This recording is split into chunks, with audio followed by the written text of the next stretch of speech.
Welcome back to Flat Irons Tuning. The hot topic right now, there's two hot topics in the Subaru world. One is this twin-turbo BRZ, and the other one is this Super Taiku car and what that car could mean for the next generation STI. And we've been thinking about it a lot, and I think there's actually some really important pieces to this puzzle that go all the way back to 2017. And if you think about it, with all of the information that we've seen back to 2017 to present, I think it paints a much clearer picture of what we're probably looking at or could be looking at with this Super Taiku STI that Subaru is going to be racing.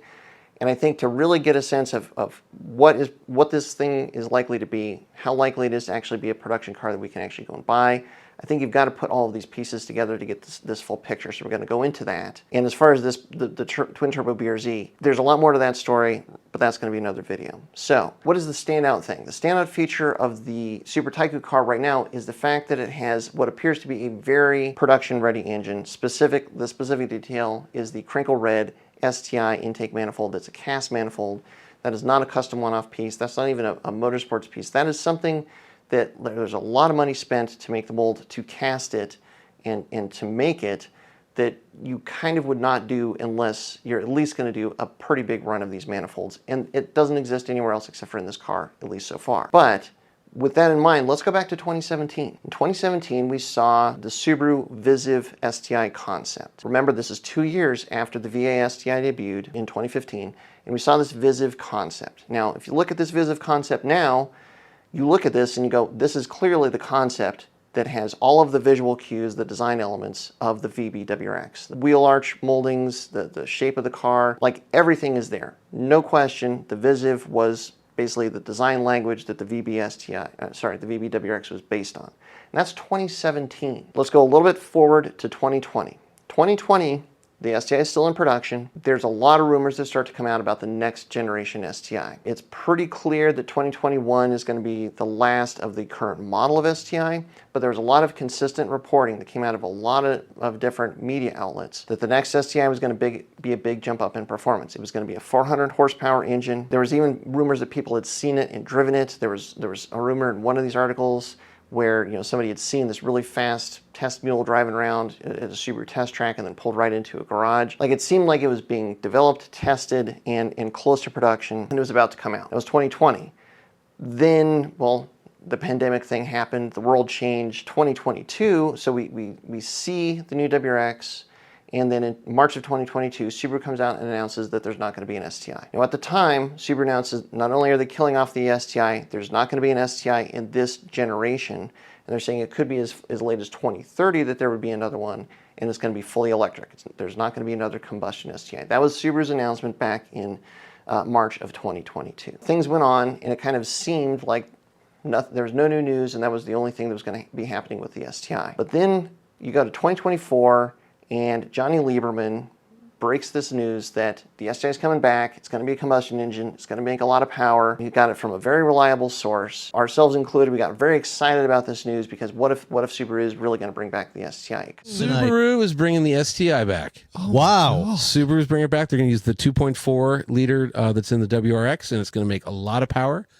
Where did you get that info? From a source, from a good source that I trust. Kind of at that point, we were starting to see a lot of energy or excitement around the VB WRX because the FA24 engine, it was able to make a lot of power.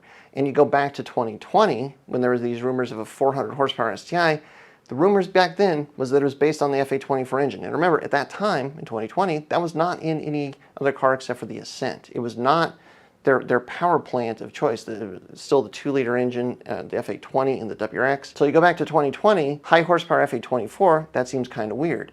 You get to 2024 and see what was possible with the VB WRX, all of a sudden this does not seem that crazy. Then you come to the end of 2025, the Japan Mobility Show, and we see a surprise of not one but two STI concepts. And we see this Performance-B STI concept that has a combustion engine in it.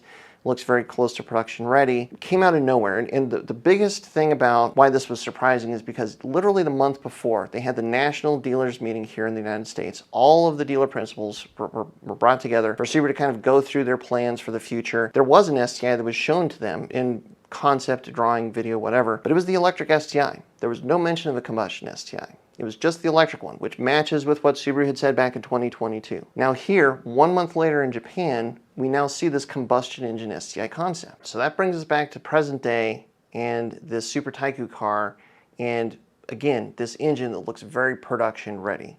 Again, like a crinkle red manifold, it's got an intercooler that is not the WRX intercooler. If you're going to make 400 horsepower FA24 engine, you need to have, welded intakes on the intercooler. That's what this car has. Everything looks so production ready. Then you go back to 2020 and all these rumors, and if Subaru had done the development for this kind of engine for an STI, and it started like putting it in test mules, done reliability testings, all of a sudden all of this all makes sense, because they would have probably created the mold to create this manifold and make a big run of these manifolds to build all these engines to do all this testing.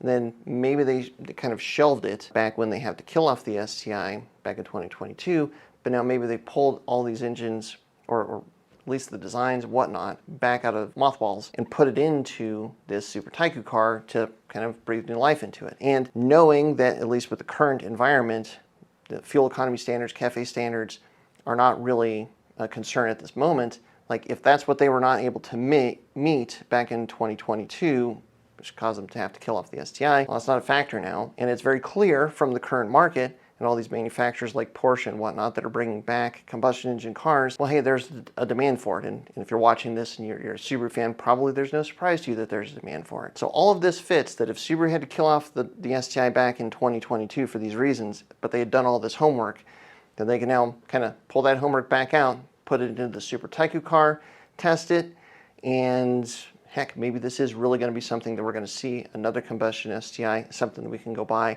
And all this discussion of 400 horsepower, maybe it's not so crazy, because going back to 2020, that was kind of the discussion point. With all those pieces of the puzzle, with all that to consider, I think that frames much more clearly what we're looking at here with the Super Taiku car and what the potential is for the Super Taiku car. Wanted to kind of lay all that out. Haven't even touched the twin turbo BRZ. That is a whole different kettle of fish, but we're going to dive into that in another video. So thanks so much for watching, and until next time, stay tuned at Flatirons Tuning.